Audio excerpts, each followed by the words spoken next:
My name is Alex Tomaszewska. I'm a weight loss wizard helping women in business lose weight so that they can feel confident and joyful every day and build the freedom that they want to grow with their business.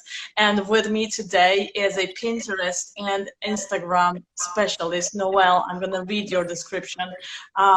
Noelle is a social media marketing coach and strategist, creating strategies that give you the resources and confidence you need to successfully grow your online presence through Instagram and Pinterest. Yeah. So we're going to post links to everything at the end of the video to everything that you're going to offer.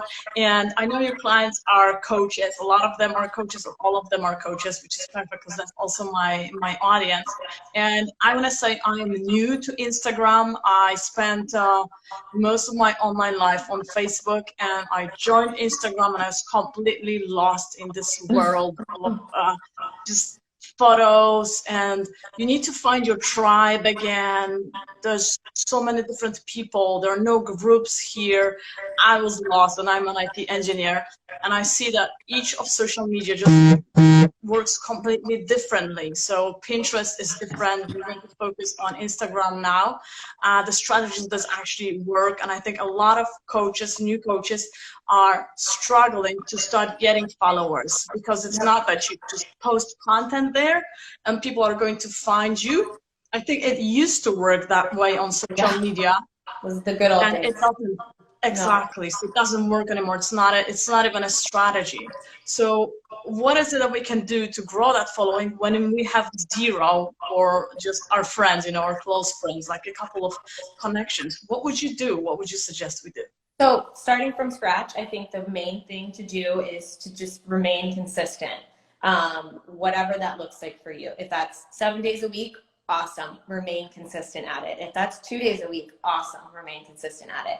I think people, you want to build that know, like, trust value. You want to give them overwhelmingly amounts of value on Instagram. Like, keep pouring the value, keep giving it away for free, and continue to show up. If you get 2 likes on it, whatever, you can repurpose that content in a few months because only 2 people saw it, and then you're not recreating the wheel. You know what I mean? But I think a lot of, for Instagram, it's showing up consistently.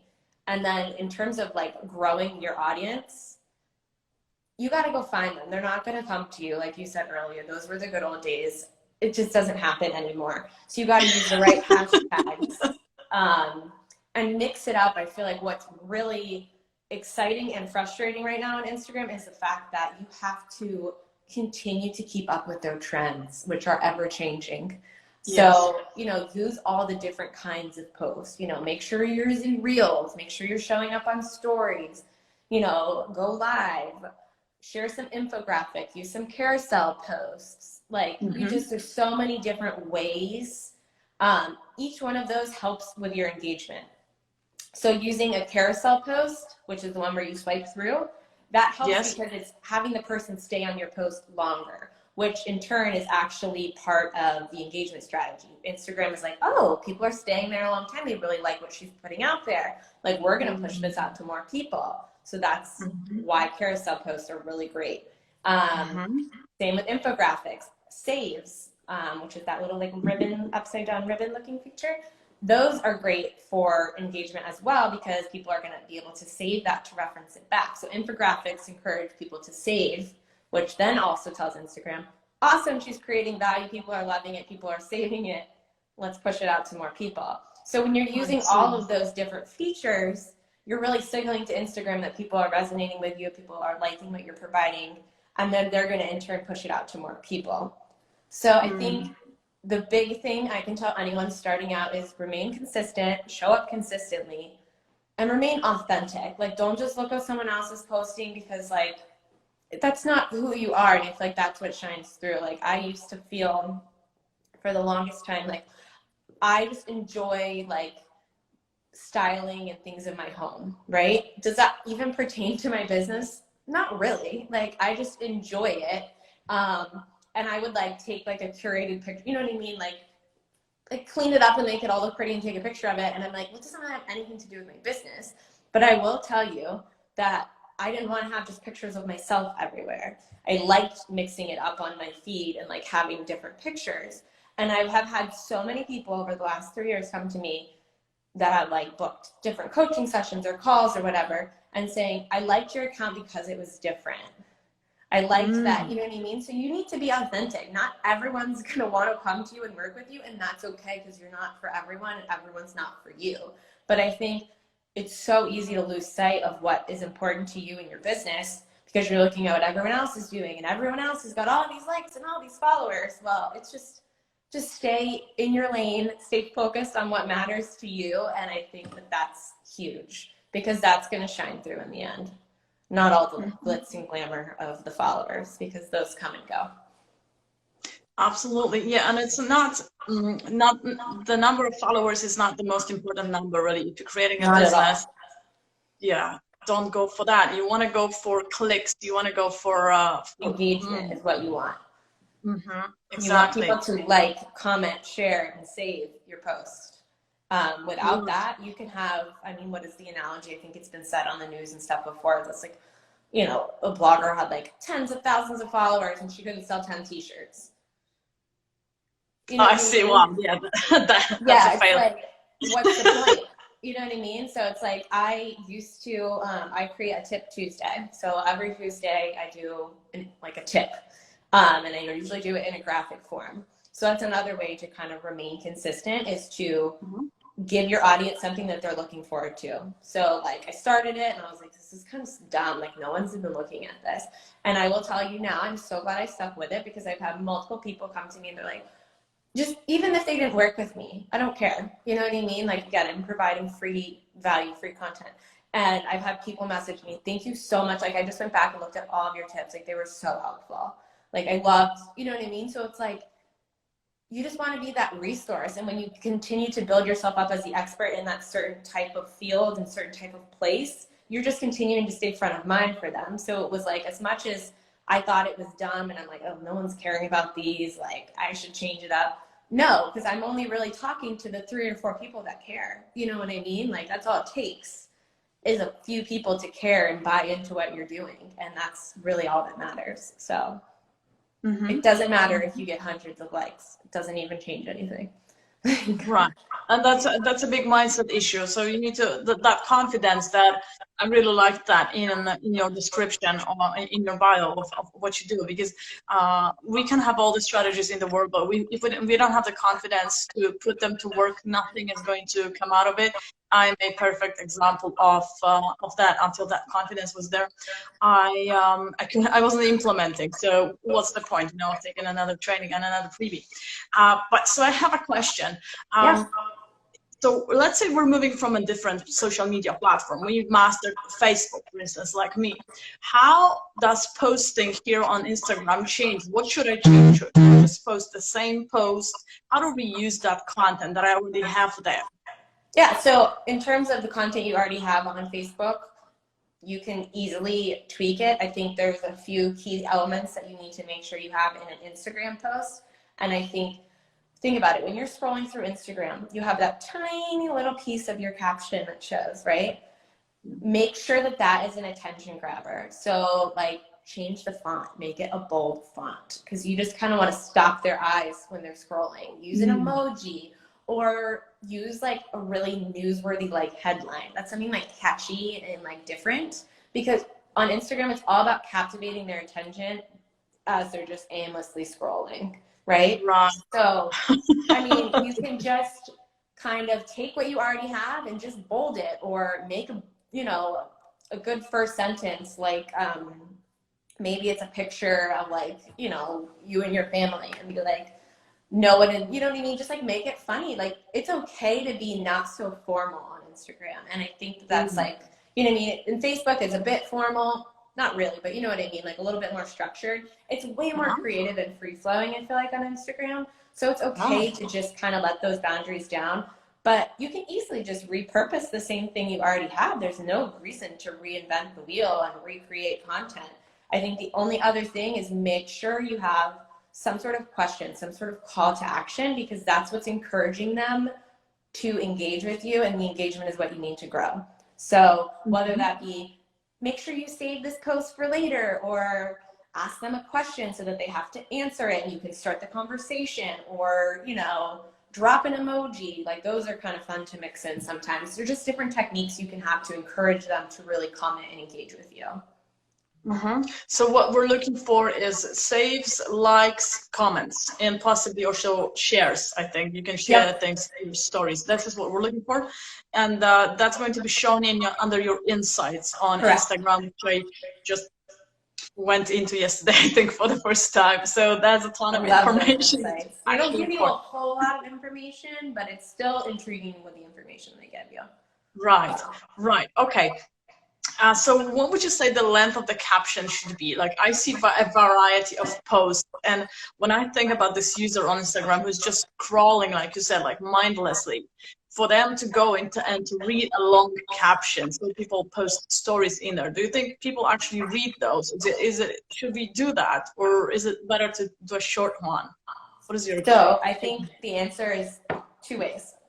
I think there is not a one size fits all. It's not a one shoe fits all on Instagram. Everybody's audience is different because everyone's product and service and themselves, their brand is different. So saying that one thing works for this account is going to work for that account is really not the thing. Play around with it and try it out. The key and why a lot of people you're seeing those long-winded captions is because that's encouraging people to stay on your post longer, which then indicates to Instagram that they like you and they push it out to more people. That's why people are writing it longer. I personally, I'm just not a reader in that way.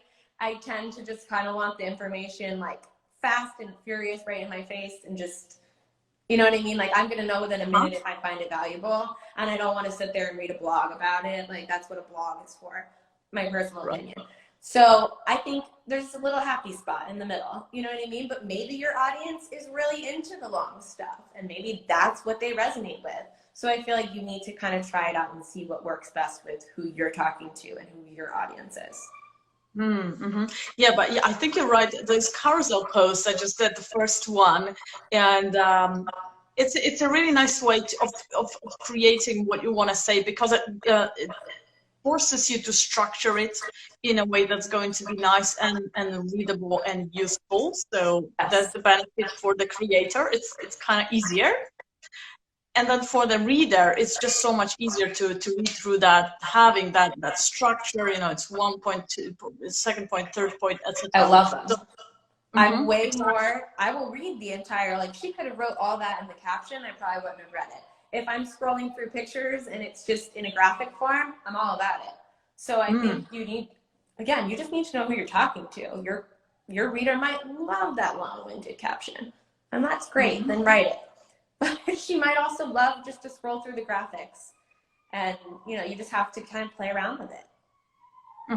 Okay, awesome. So now let's talk about getting those followers. So how are people going to find me on Instagram? And this is the surprising part that we spoke about last week. I think we met, is that you actually need to use a different platform these days. Yeah, so I mean, I find people to follow on Instagram so many different ways. So I'll kind of run through a few of them.